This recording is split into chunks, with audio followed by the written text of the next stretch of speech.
Hey, you guys, it's Talk Safety to Me, Safety Talk with Apostle Erica Monet Glenn, and this is going to be day 78 of Talk Safety to Me. So today's going to be short and sweet and straight to the point, okay?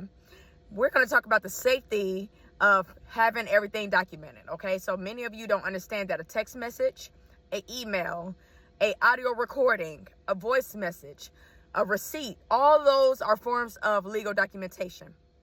Many of you are trying to do business.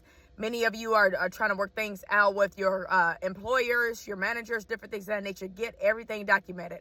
One of the things that I do after an important conversation, I always let the party that I'm speaking with know that I'm going to send out correspondence that we had verbally and put it in writing, to let them know. I just want to make sure it's documented on paper as well. So just like I'm talking to you now on the video, and say if we're having a discussion, be like, oh, especially if there's some changes taking place or you approve something saying, yes, you get my permission to do X, Y, and Z, just state that, thank you so much for the approval. And after this meeting, I'm going to put it in writing. I'm just going to send you an email and just state, the different changes that took place in this meeting and what you approved. Have it on paper. Whether or not they respond to the email is still legal documentation. Because many people thinking like, well, if they don't respond and say, oh, I didn't say that. Look here, you're giving them the opportunity to respond and say, no, I did not agree to this. So sometimes no response is a good thing. Just saying. So all in all, have everything documented, okay? Even if they're family. That's another thing that we see in this world. A lot of people say, oh, that's family. I've been knowing this person all my life. We're doing business together. We don't need a contract. I trust them. They trust me.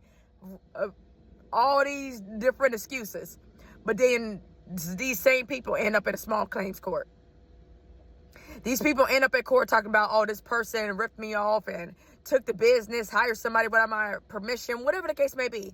This person moved somebody in, and that when it gets the lease or the agreement, but there was no lease in place.